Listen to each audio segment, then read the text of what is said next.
All right, so I think that I am good to go. Again, Dr. Terrell Morton, Assistant Professor of Identity and Justice in STEM Education, and I am super excited to share this stage with you all today. And so my conversations and my keynote is really going to be focusing on not just good instructional strategies or practices within STEM education, but actually getting into some of those underlying philosophies or ideologies, as well as those cultural norms and practices that shape and inform inclusive teaching. And so I begin this conversation off with a quick question. And though I know that we can't necessarily interact, hopefully either through the comment box or within your own space, you'll respond to these questions posed. And so the first question that I ask you is, in showing you this image, what do you see? And I'm just going to take about 30 seconds or so for you all to think about what exactly it is that you see when looking at this particular image.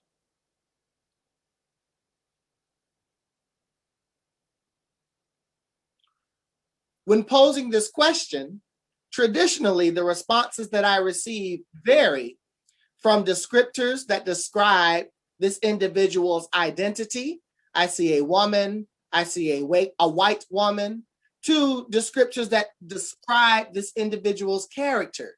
I see something dark, I see something evil, I see something malicious, I see a villainous character.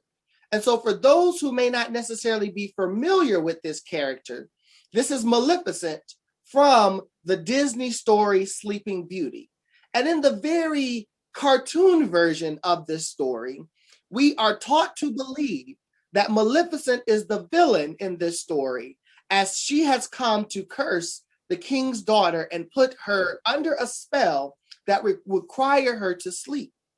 But in this reanimated, well, not reanimated, but in this revitalized version of the story Maleficent, starring Angelina Jolie,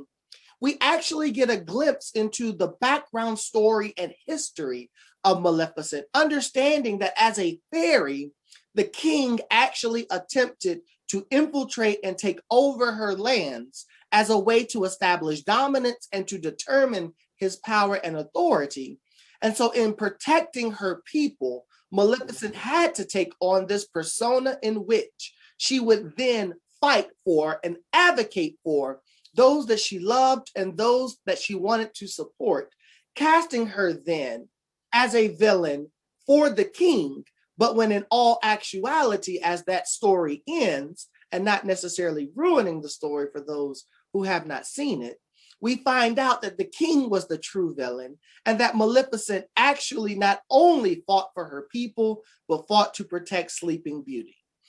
And so when I talk about this story of Maleficent, and I ask you the questions about what do you see, and whether or not you see this character from the traditional cartoon version of the Disney story, or from this revitalized Disney story, where you see that who she is a lot more complex, I pose the same question for when you are engaging with individuals whose identities do not reflect your own. Or even more so when you're thinking about your Black, your Latinx, your Indigenous students within your STEM spaces. When you see them, do you perceive them to be disengaged? Do you perceive them to be someone who is disinterested? Do you perceive them to be someone who does not seem to care or is interested in what you are teaching? Or do you begin to actually understand and look beyond what you see, noting their various life stories and struggles, and the extent to which they are bringing those identities and those experiences within your STEM classroom, or are even facing similar experiences, if not heightened experiences, within your STEM classroom?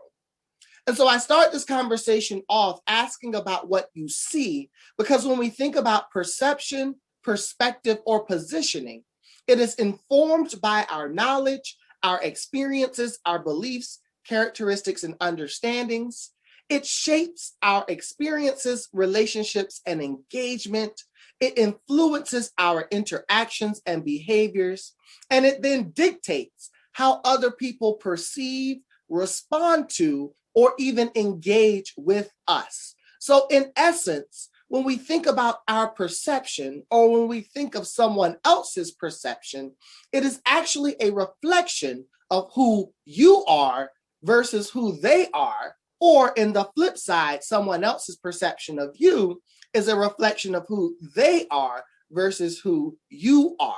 And so I asked this question then, who am I? Who are you? And this question requires us to think a little bit deeply about our philosophical or paradigmatic worldviews, how we see the world, how we understand the world as a result of not only our demographic or social identities, but also as a result of our lived experiences and the various roles and positions that we maintain.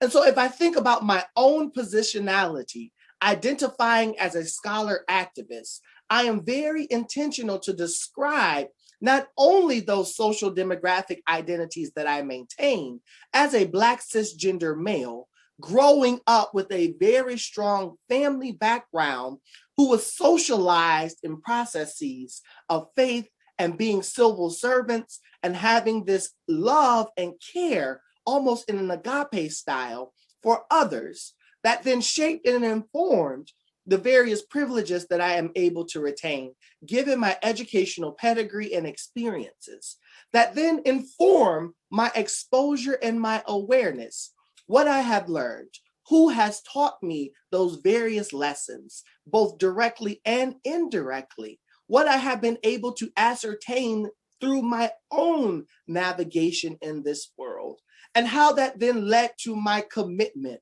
the specific goals that I desire for myself, given my perception and perspective of this world, that then translate into action.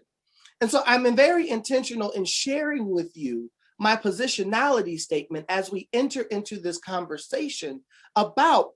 underlying philosophies and strategies and pedagogies associated with inclusive teaching, as how I think about this realm when it comes to engaging students within STEM post-secondary spaces is very much situated within these two driving theoretical conceptual frameworks. There's phenomenological, variant ecological systems theory, and critical race theory. Phenomenological variant ecological systems theory takes a very ecological approach, thinking about the various ecosystems that we are all navigating, be it our microsystem, our immediate environment, all the way to our macro system, or this broader notion of society, and how those norms, those rules, those policies, those procedures, those values, and those beliefs then infiltrate through these various systems, attempting to regulate and control how we understand ourselves, as well as how we understand reality. The phenomenological aspect of this particular theory, if we look intentionally at that circular component that lays out net vulnerability, stress engagements, reactive coping, emergent identities, or life stage outcomes, talks about how an individual's perception and understanding of themselves is then dictated and determined by what their identities are, what various experiences they have as stress engagements, how they then react to those stress engagements, which lead to how we as others viewing them project identities on them, or they themselves adopt identities, that emergent identity, which then informs how we even matriculate and engage through life, noting our life stage outcomes. So it is the understanding of the self as the self is now traversing and or being regulated by their learning environments and systems, with a very intentional perspective around structural oppression and how racism is present within our policies, procedures, practices, and norms and values associated with life. So in coupling these two perspectives, going back to this notion of what do I see and how do I see and understand, particularly Black, Latinx, and Indigenous students' experiences within post-secondary STEM, it, for me, goes beyond this notion of thinking about what their behaviors are to attempting to do deeper dives into how we understand the psychology of their behavior, how their various identities inform the stress engagements that they have within our classrooms, within our departments, within our colleges or universities. And so as a Black, Latinx, or Indigenous student, their racial identity or their intersectional race gender identity, or if their socioeconomic status identity manifests in ways that we as individuals can perceive them, shapes the faculty attitudes, biases, perceptions, and perspectives of their ability, their capabilities, and their possibilities. It also then dictates and determines how various staff, professional staff, and administrators interact with those students in an individual or collective perspective, including also how their peers and or others interact with them, creating stressful environments. And as a result of this experienced stress, they then have to make these cognitive and metacognitive decisions as to whether or not they will demonstrate behaviors or patterns that require them to assimilate to those standards, those norms, and those ideas that are set forth with them, that are set forth for them regarding what it means to be a good STEM student, or do they have to accommodate, be resilient, revolutionize, or reject those standards and those norms and those ideals that are projected onto them given that stress engagement that they are interacting. And as these students are continually having to make these cognitive and metacognitive decisions, as they are continually being exposed then to these STEM experiences, we now see or can see how they may develop a new STEM identity, adopting this perspective of STEM being a part of who they are, what they do, and where they go, because it has been given to them through the STEM spaces that we are teaching and leading. A reinforced STEM identity where they may have already understood themselves as a scientist or as someone capable of computer science and technology, engineering, or mathematics because of the fact that they engage those practices in their everyday lived experiences, even though the way in which they engage those practices are not intentionally named as STEM content knowledge or procedural knowledge. Do they then adopt a non-STEM identity where, because these spaces are so hostile and toxic, they continue to feel like they must resist or reject those spaces in ways that lead them to seeing STEM as not being part of who they are or why they should pursue STEM? Or do they have sort of a reinforced social identity where they're not even considering STEM as a cultural phenomenon, that because of the fact that the way in which we communicate our perspectives of their racial identity or their gender identity or their intersectional race gender identity is one that continues to reinforce stereotypes associated with how we intend or perceive those individuals to interact within our spaces,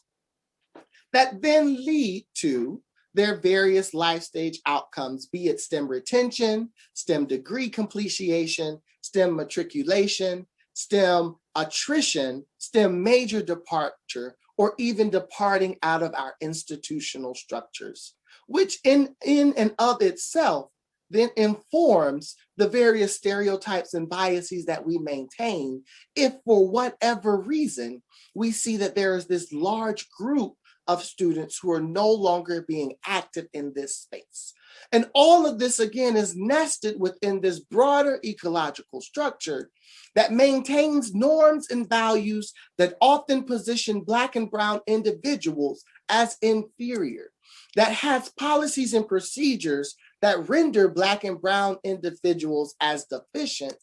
and that has beliefs and practices that treat Black and Brown as if it does not exist. And so you may ask, what exactly does this have to do then with inclusive teaching? You're sitting here talking about identity, and you're talking about how people are traversing our STEM spaces and the ways in which structures of oppression are operating on their bodies. Well, my response to you is, first, you have to ask yourself, why inclusion? What is that problem that you are attempting to solve through inclusive teaching? How can you say, claim, or attempt to do inclusive teaching if you're not even certain as to why you are pursuing inclusion to begin with? And then my second response to that question, after asking yourself why inclusion, is then how can you be intentional about your inclusion, recognizing that the way in which you understand the problem then dictates and determines the solutions that you put forward and the extent to which those solutions are either surface level and are merely acting in ways that address the surface or what we see, or the extent to which those solutions that you produce are ones that get to root causes of the problem and how and why these systems are continuing to exist that lead then to the outcomes that we're able to see. And so ideally, the goal is for us to begin to adopt a more structural, critical perspective of engaging with our students, particularly in our STEM spaces. And so traditionally, we may enter into a space where, say for instance, we're walking along a pathway and we see a lake and we see a fish belly side up. We normally ask the question, what's wrong with the fish? But then if we see that same lake and we see hundreds of thousands of fish belly side up, we instead ask, what's wrong with the lake? So how can we, in noting that within our classes, particularly within STEM, that there is an issue with diversity, ask questions not about the fish, what's wrong with the people, those Black, Latinx, and Indigenous people, those women people, those low socioeconomic status people, those people whose sexual identities do not align with the heteronormative standard, those people who are not able-bodied in the way that we understand ableism within STEM spaces, to asking questions with what's wrong with the system and the structure that has allowed these spaces to continue even into present day, where we see numerical underrepresentation of various racial groups, gendered identities, sexual identities, socioeconomic statuses, and not just numerical underrepresentation, but we see and we hear heightened stories of the trauma and the experiences that they are having within these STEM spaces. It is a matter of shifting our thinking from looking at treating individual fish to beginning to treat the overall lake or the system or the structure. And while I may have this particular graph up that speaks to the more global or national US society, we find within education that these very same philosophies, perspectives, and mindsets rooted in cultures of whiteness, anti-Blackness, anti-brownness, anti-Semiticism are present within education, both in the K-12 system as well as within higher education. When we think about the ways in which we engage assessments, as noted in that top I believe it will be your left-hand corner, where the professor is asking the bird, the monkey, the penguin, the elephant, the fish, the seal, and the dog to engage in the very same type of practice where they're going to be scored on how well they can climb that tree.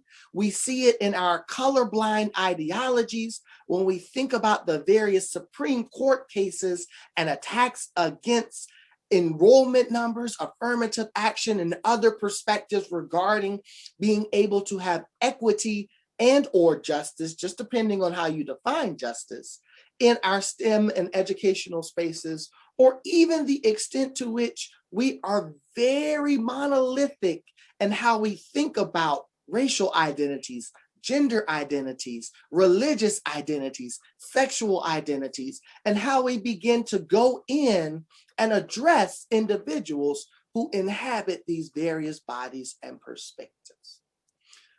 And our solutions then are ones in which we see Cinderella, we sprinkle our magic on Cinderella, we now transform Cinderella so that Cinderella can go and join this mainstream society without even thinking about the fact that it was society who was in fact in need of that transformation and the magic that we would maintain so that they could understand, recognize, appreciate, and fully integrate the beauty that Cinderella maintained within herself, rather than attempting to just dress her up in ways that we deemed as society to be the most appropriate. And we find that happening at a heightened experience for Black and Brown students, and particularly in STEM spaces, where through the research, we know that there are issues with representation, numerical representation. There is invisibility both in our physical infrastructure, where if you're walking down your STEM spaces and all you see are pictures of old white men, we see that there's invisibility in our role models, in our peers, in our professors, but then there's also invisibility within the content. There aren't problems that are specific to addressing the lived experiences of Black and Brown people. And one of my favorite examples, recognizing that Vice Provost McCarthy mentioned as an engineer, he was excited about my talk, is that in speaking with engineers, I'm always told that it doesn't matter as long as the individual knows how to build a good bridge, then they are doing well. And my consistent response to people about all of these other things not mattering, and only this idea of whether or not they can build a bridge as mattering, is what if they come from a community in which there are no bridges? What if their community, in fact, is plagued with horrific infrastructure that leads to the poisoning of their water that they continue to ingest, that manifest into ill health outcomes? Why then must we teach them how to build a bridge when understanding water infrastructure is more important, more relevant, and more central to how they live their daily lives and experiences? We see invisibility in our readings, in the problems that are posed, and in the various solutions that are then offered to counter those problems. But just as we see invisibility, we hear that these students experience hypervisibility, where it is this air of tokenism and essentialism that is placed upon them as they are navigating their spaces. They're asked to be representatives of their entire racial identity group when conversations are brought up specific to race, or they are tokenized and essentialized in a way where those who perform according to the metrics that we have put in place are positioned in a way that says, unless you adopt this particular identity and practice where we celebrate these choices that are made, then you yourself will not be fully included or recognized for your brilliance and your boldness and your beauty. We see that our STEM spaces are highly racialized, causing this social emotional anxiety that is then influencing their academic engagement, going back to this idea of having a racialized metacognitive experience where their race or their gender or their intersectional race gender is continuing to shape how they perceive the world and then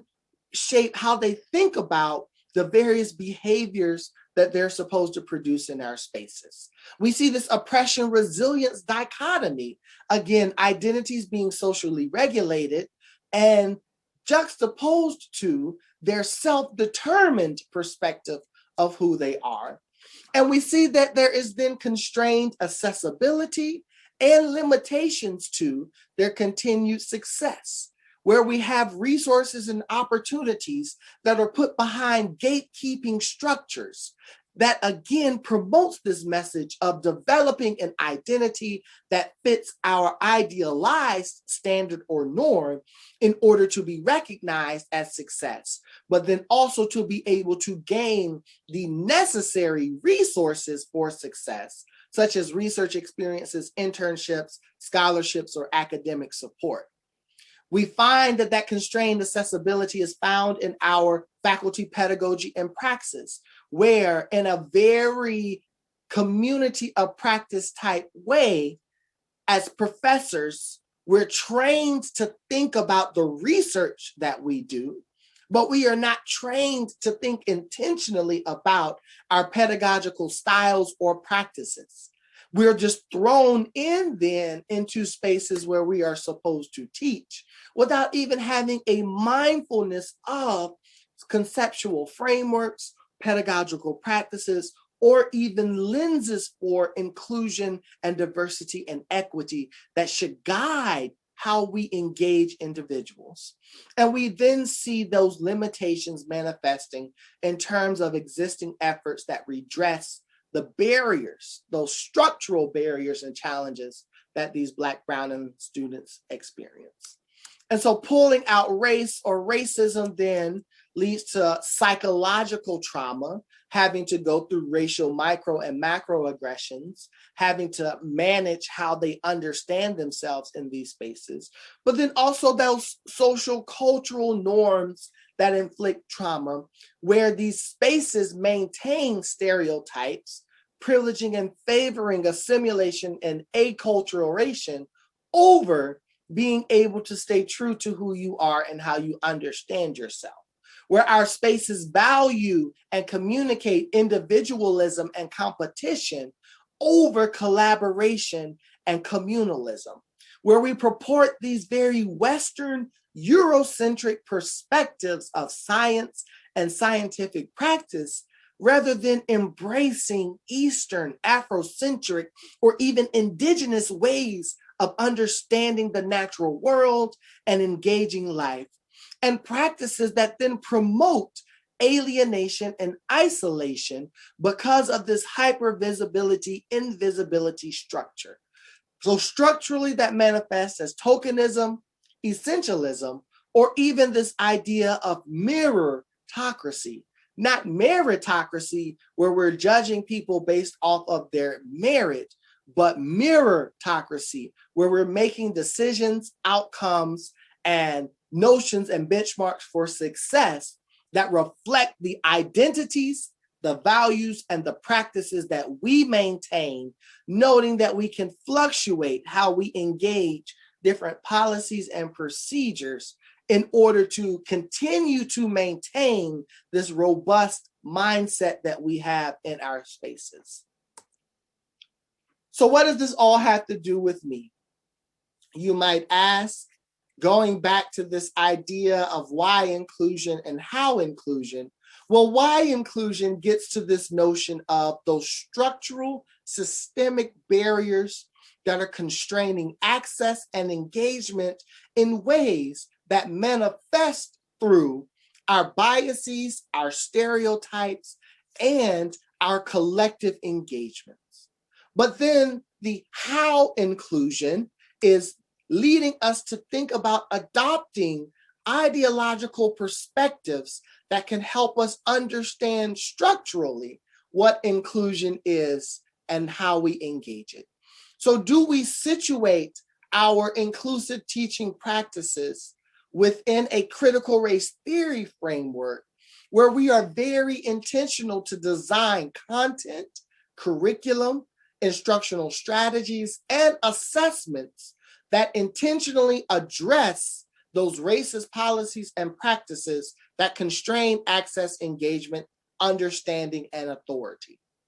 Do we think about it in terms of community cultural wealth, where we take a critical race approach to this notion of social and cultural capital, understanding that the individuals within our learning spaces are entering into our classroom spaces, having aspirations, hopes, and dreams that can be leveraged and integrated into our content,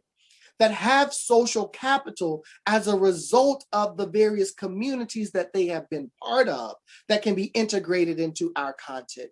that have familial capital, fictive kinship, and actual blood kinship ties that can be integrated into our content versus pushed out, recognizing that higher education has a very strange philosophy around this notion of the university community and the broader community at large from where our students are coming. Is it integrating and leveraging linguistic capital, noting the various languages, both in a traditional set, if we're thinking about English or Spanish or languages in that mindset,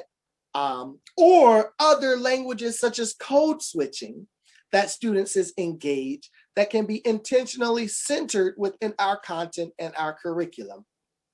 The same for resistance capital and navigational capital, how they are able to maintain a sense of self-worth, resisting those structural barriers, being intentional to center that self-worth in our content, or how they are able to meander and navigate and circumvent certain spaces in order to obtain those goals that they wish to maintain, and having that then centered in our space. Or do we take then a Black feminist approach where we are not only intentional in thinking about power and positioning, but we're recognizing this social hierarchy that has been created given the intersecting identities of race, gender, and class that uniquely position Black women and other women of color at the bottom rung of our social hierarchical ladder.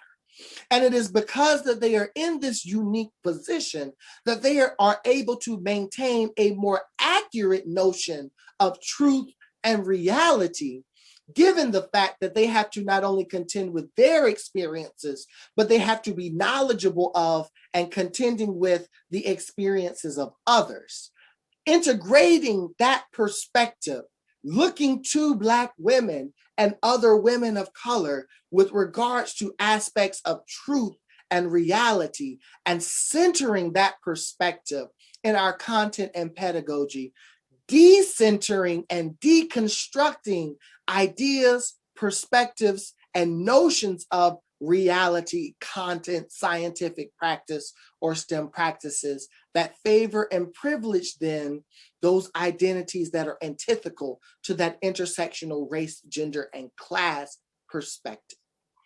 And these are just a few examples of frameworks that can be used to ground or to bind by which we think about our inclusive practices, as there are various theories and ideas around understanding the lived experiences or critiquing structural oppression as it relates to the lived experiences of Black, Brown, and Indigenous individuals.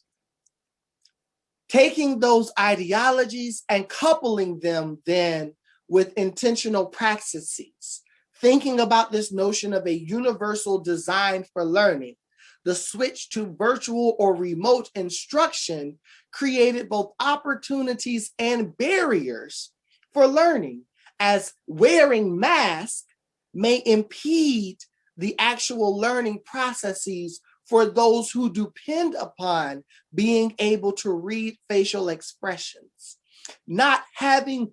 closed captions may impede the learning experiences of our students who require their learning space be one where we are intentionally leveraging multiple senses beyond just hearing.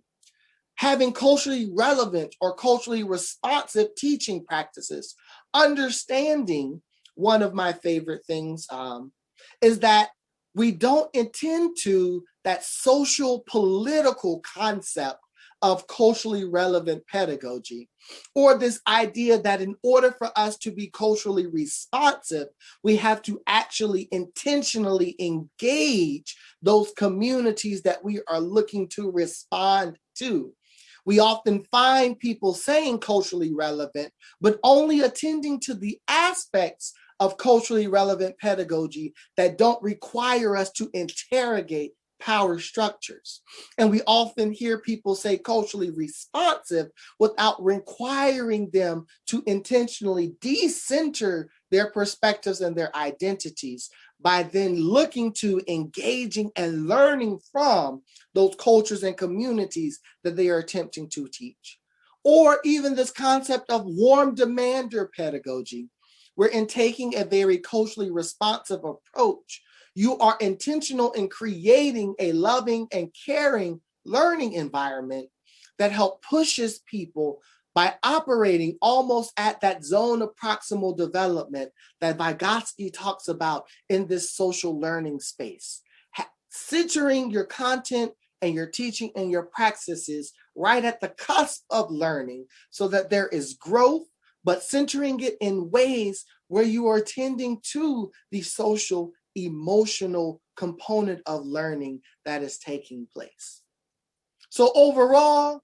what I am imparting upon you all today as you are engaging this conference and you are thinking intentionally about your inclusive practices as well as your inclusive forms of assessments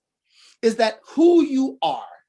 what your identities are, those various privileges that they afford, shape what you perceive and believe about reality, about your perspectives, about your roles, about the way in which you can use your power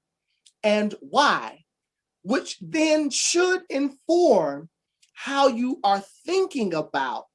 inclusion, recognizing that if you do not currently maintain a perspective of thinking structurally about oppression and how it is operating on the larger ethos of society, the University of Pittsburgh, your various colleges and centers, and your individual departments and classrooms, then you might want to begin to engage in some form of critical consciousness awareness and raising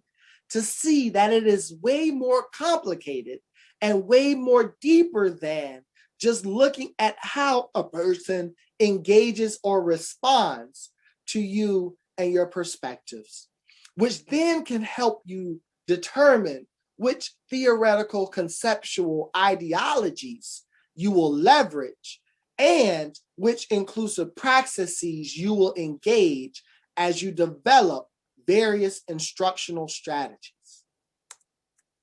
And that is all that I have for you today. I thank you so much for this time and for this platform and this space, and believe that I can take some questions. And if I recall, questions should be submitted through the comment feature or the chat feature.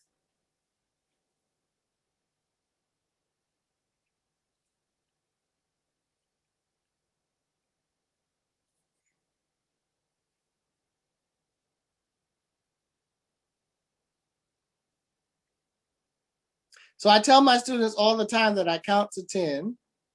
And if I don't get a question, I am to assume that I am just that phenomenal and there is nothing that I said that needs further explaining or delving into.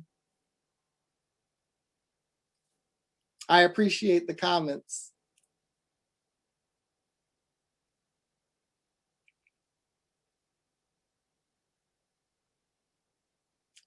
Well, I believe that if there is nothing else, My contact information has been provided. And should you have a question that comes later, or should you be interested in having more conversations, by all means, feel free to reach out. Thank you so much for this opportunity and space. And I will now, oh, it looks like I just got a question right when I was about, right when I was about to call it wraps. I guess that was that technological delay. So my apologies for that. So a question that was posed: have I seen really fantastic faculty development programs related to inclusive teaching? And if so, what stands out about those programs for me? So I think the scholarly, professorly answer for clarifying or descriptives is possibly yes and or no when we say fantastic faculty development programs. So I've seen programs that have intentionality around how they are teaching inclusion, and that intentionality around defining inclusion and leveraging resources, readings, videos, student voices, external speakers, and so on and so forth, that are all centered around this perspective, that theoretical perspective of inclusion, helps faculty really grapple with, understand, and then embrace the content that is presented in ways that are a lot more meaningful than those faculty development programs that go in with a mindset of, let's talk about different strategies on Zoom, such as how to use this technology, or let's talk about specific practices that we can include in our classroom.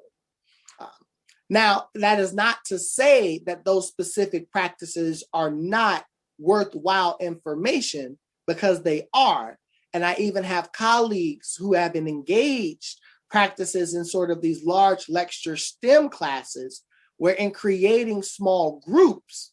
they break up their participants and they rotate the various roles that the participants maintain, be it reporter, investigator, fact checker, and leader, as a way to share and mix up power dynamics. And these colleagues are even more intentional in thinking about how they are mixing groups so that you don't have students of underrepresented identities being the only person in their group. And this instructional strategy has improved practices, but yet and still, there's this underlying component to their improvement that they aren't able to understand, or this benchmark that they aren't able to overcome just yet. And part of that goes back to this idea of, while that is a very good practice, what is that philosophy of inclusion? And how does that practice connect to that philosophy of inclusion? So those faculty development programs that almost take a graduate school approach in terms of the way content is presented and the way we are requiring individuals to engage with content through deep, meaningful readings, practices, having some funds to pilot changes in their actual learning spaces, and social scientists that are there working with them in scaffolding ways to help them think differently about inclusion, turn out to be some of those more successful faculty development programs.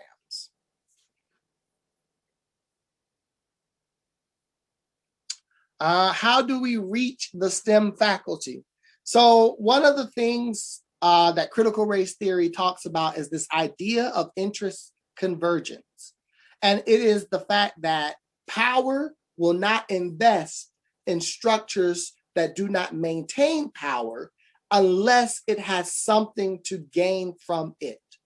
And we see interest convergence happening all the time and in all of the spaces. And so while we can problematize the nature of interest convergence, And this idea that we have to find a convergent point of interest between the powered and the least powered to do collective work together. We can also be intentional in how we leverage interest convergence. And so if STEM faculty are being recalcitrant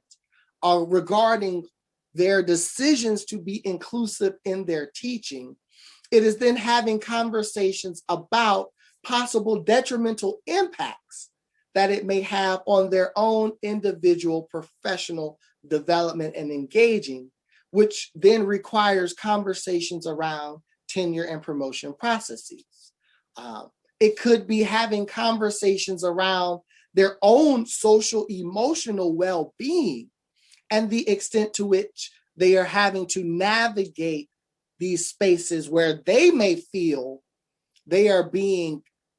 targeted or it is difficult, and then leveraging that to say, well, hey, have you thought about the ways in which you're teaching these contents, and being a lot more intentional in bridging spaces so that it not only impacts your students, but it has positive impacts for you. So thinking intentionally about those entry points where you're able to find something that they care about and then use that as a way to bring them along. Or if you really want to take a perspective where you are leveraging concepts of morality and ethics, then having accountability structures put in place where those who do not embrace inclusive teaching have to respond to some form of accountability system regarding inclusive teaching. Do I have any podcast recommendations on inclusive teaching? Not at the immediate moment that comes to my head. I am familiar with this podcast called Abolition Science. And these individuals, is led by 2 graduate students at the moment, are engaging in deep philosophical but practical conversations around how we can begin to take this decolonial process to science engagement and how we can be intentional around addressing those structures and systems of oppression that create the issues we see within our science classroom spaces. So Terrell, I gained co-host ability so I can help you with some of these questions so you can answer instead of trying to answer and read at the same time. I appreciate that. Yeah, no problem. So to the point of practical issues, there's 2 questions sort of related to the practical here. One is that where you were saying how we might engage STEM faculty, it sounded like a lot of that is sort of university structural. So one of the questions, is there anything that we can do at sort of the departmental level to incentivize and bring faculty along in being inclusive? And then I'll just give you a second practical question that's not related, but just to tee you up for 2 in a row, okay? There was a comment that the bridge versus water example was a great practical example of how you might think about STEM in a very inclusive way. Do you have other examples that you could share? Got it. So regarding the first question, it's always interesting to me when I have conversations with faculty around where power lies to make policy and practical based changes. Is it at the department level? Is it at the administrative level and within the college? Or is it at the university senior administrative level? And while I am not as familiar with the specific policies at your institution, from what I gather, faculty have a lot of power when it comes to practices and when it comes to policies at that departmental level and even at the college level. So if you have a cluster of faculty who are adopting this inclusive perspective regarding how course content is taught, regarding what content is taught, then that cluster in and of themselves can begin to infiltrate and almost from a middle out perspective, help galvanize others to adopt those same ideas. And it could come in the form of peer pressure, if we want to say it, getting others in your departments to recognize the value of it through either outward displays of recognition, naming possible fellows, highlighting and featuring the work that they're doing, and then using that as a space to attract others, almost through kind of that competitive mindset. But then it could also be thinking about how student voices are leveraged within the department and the extent to which we actually include student voices in our meetings and in our decision-making spaces. Are we bringing in our students to say, when we are engaging in our classroom in ways that are very intentional to center who we are more likely to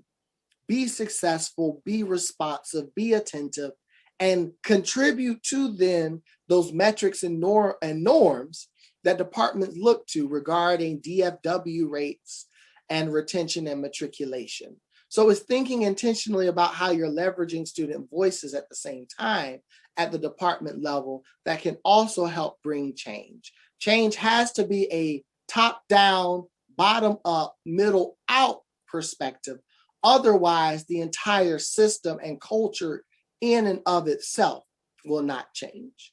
And regarding specific examples, going back to this bridge water system phenomena, other examples that I can think of specific to STEM, my apologies for any non-STEM individuals that are on this call,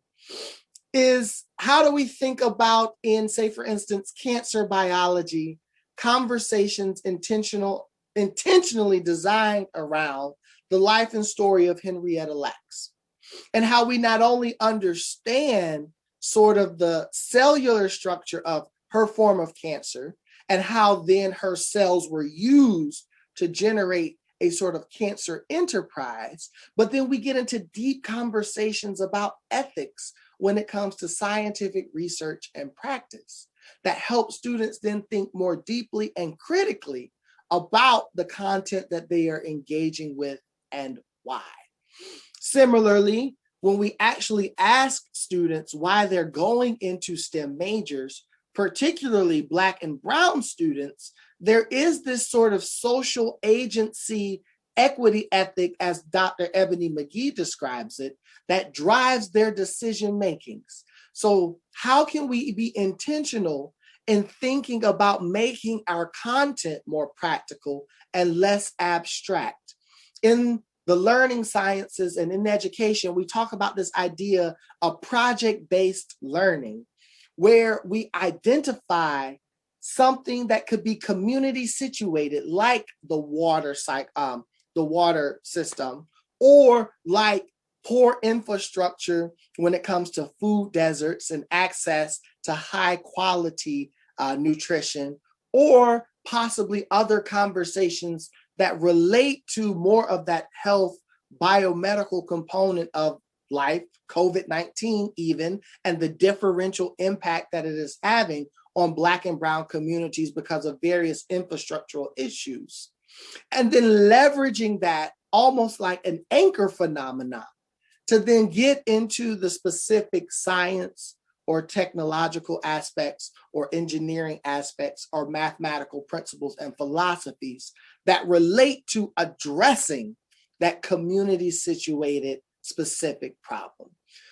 So a colleague of mine, Dr. Brian Brown out in Stanford, has this notion of science in the city. And while it is very specific to K-12 standards, the philosophy of centering science within the city and understanding the science of the city is one that I am encouraging you all to think about. We also see it when we have conversations around environmental racism and justice, and how we're thinking about urban planning or even renewal and what impact that then has on our bodies, our experiences, and the various STEM components that lead to that infrastructure development. Thanks, Dr. Morton. That was an excellent response, and I'm itching to get back in the classroom now and use some of those ideas. So we have enough time probably for one or two more questions. I'll give you a very quick one first, because you mentioned a couple of colleagues, and in your talk, it was noted that you had some really great resources that were maybe unfamiliar to some of us. Would you be able to share those particular slides of yours with the different books and resources so that we can maybe put them on the Teaching Center's website for a Yes, follow-up? definitely. I can send a reading list if you like. That would be great. Thank you. So another question that came up is, I'll rephrase slightly. You know, you talked a bit about Black and Brown students and how we would engage those students and be responsive to their learning needs. Do you have any advice when the issues are going to be socioeconomic, and so in a sense they're almost invisible? How do we engage students, or even know to engage students when it's not something that we can see easily? That's a very great question. And when I hear that question, I have two frames of thought. One is more critical when we think about the identity oppression Olympics, as we call them, and we begin to typecast different social identities against each other to say which group is more oppressed, which takes us down a problematic path when we're arguing for supporting specific groups and we're having this idea of, but what about the other? But in the other frame of thought, I'm also thinking about how we are intentional around truly getting into that structural sort of social cultural phenomena of whiteness. And while I did not speak about that specifically in terms of various theories and perspectives around this cultural phenomena of whiteness, essentially, if I can boil it down to a very quick talking point, it's this idea that within the United States specifically, but also globally, our rules, our norms, our policies, and our procedures all favor and privilege individuals who maintain this very specific identity archetype. Someone who is white racially, who is a cisgendered, able-bodied, heterosexual, either Christian or maybe agnostic male. And anyone who does not maintain one of those identities or some form of those identities are then required to accommodate themselves to some degree to fit in within our society. And so if we think about it at that sort of fundamental root, in terms of this identity archetype being presented as the standard or the norm, we get into that socioeconomic status conversation when we realize that higher education as an institution was only afforded to those who had the financial and social capital to engage these spaces. And it was only when we started to think more intentionally around financial aid and this idea of driving up human capital, where we started to create structures that allowed individuals from low socioeconomic statuses to be present within this space. But again, from a very additive approach, where we're looking to only add them, but not think intentionally about their circumstances and their conditions, because as you noted, it is not always visibly clear as to what someone's socioeconomic status is. So that is a very long-winded way of saying, if you are intentional in how you are creating practices and programs that attend to someone from a racial identity group, and you are digging deeper intersectionally into that perspective and recognizing that race and class are so intertwined that we have this sort of caste system created, a lot of the practices that you are engaging that require you to be more present within these communities and center these communities in meaningful ways, not through activities like spotlighting, like, oh, it's Black History Month, so let's talk about all the famous Black scientists, but be intentional in integrating them into your curriculum, where, very similar to what we said with the Henrietta Lack story, we're nuancing all of those perspectives. You're then addressing aspects related to class while also addressing aspects related to race. You're debunking and you're deconstructing these perspectives that require individuals to have certain financial capital in order to be present. And I think COVID-19 taught us that, right? We understood or perceived or assumed that everyone had access to high quality Wi-Fi, that everyone had access to tablets and computers, and that everyone would be able to efficiently switch to a remote learning perspective.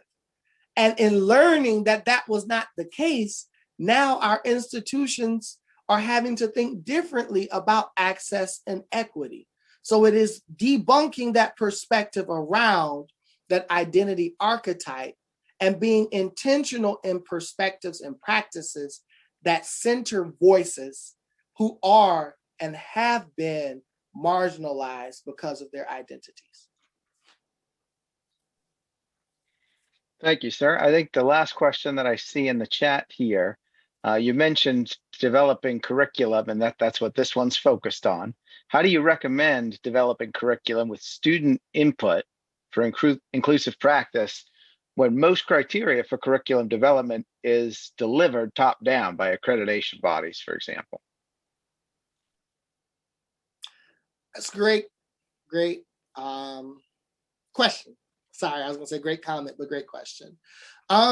So even though we have curricula that is delivered top down from accreditation bodies, they develop the standards in terms of what we are expecting our students to learn. These standards, to my understandings, do not dictate the specific content. They may have aspects of the content that need to be included, but they do not have all of the content in a way where there are prescribed lessons that are provided for you. And so it is taking these standards and being very intentional to have conversations with students and or others about what does it mean to center yourself, your needs, your desires, and your experiences within this particular boundary. If we are taking an approach where we're attempting to work within that system or structure. And that requires creativity, that requires ingenuity, but more specifically, it requires intentionality and time. We can very easily say, oh, well, because this is what the standard says, this is what we have to do, and so I don't have the time to actually go about and think differently, but that is not necessarily true. The separate kind of thought, depending on how radical you are trying to take it, is how are you pushing back against these standards, recognizing again that they are often rooted in perspectives that don't account for Black, Brown, and Indigenous experiences, understandings, and ways of being. And so we can critique them and we can say, this is what is missing within the standards. And in our collective power, rewrite and propose new standards, because just as standards were created that regulate how we understand them and understand ourselves, they can be deconstructed and recreated to actually fit the need of the people that they are attempting to serve. So we can find creative, ingenious ways to operate within by being very intentional in how we are operating within, spending more time, and we can work towards changing those standards so that they are specific to a collective, diverse needs in a very equitable, inclusive way. Thanks again, Dr. Morton. So We have a little bit of time before we go to a break. I know you were starting to give us a wrap-up talk before we opened the floodgates and got lots of questions. So I'd like to go ahead and give you the floor for those wrap-up tidbits of wisdom that you were hoping to share with us, and then I'll step in and remind people how long the break is, et cetera. Thank you, thank you. Yes, I forgot about that delay, and so it was like, well, I'm sitting here and I'm waiting, but I guess no one cares. But that was not the case. You all have been amazing. You all have been attentive. You all have asked very thought-provoking, challenging questions. And I am glad again to share this space with you as you are starting to think and or continuing to think or developing your thinking around critically engaging inclusive teaching practices. And so I hope that the information that I provided with you expands your ideas, no matter where you are within this spectrum of inclusive teaching. And I look forward to the great innovative creations that I know you all are capable of doing as we collectively across time zones and this nation change the way we think about engaging students in STEM and non-STEM spaces.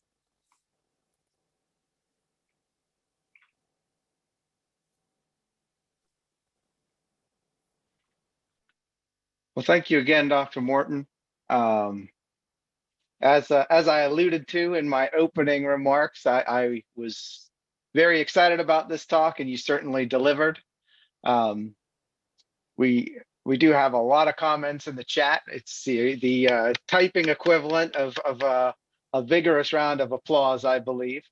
Again, I appreciate the fact that you're going to share some of those resources with us, and I'll just make sure that the community here knows that without asking Dr. Golden, I'm crossing my fingers that she'll let us put those resources up on the teaching and assessment website for people to refer back to. As far as the conference is concerned, we do wind up having a little bit of a break right now. Our next suite of sessions, we have our parallel sessions, 3 of them coming up at 10:45. So please don't take too long in grabbing a drink, etc.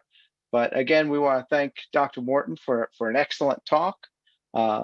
And I look forward to the rest of the day, hopefully trying to live up to the beginning.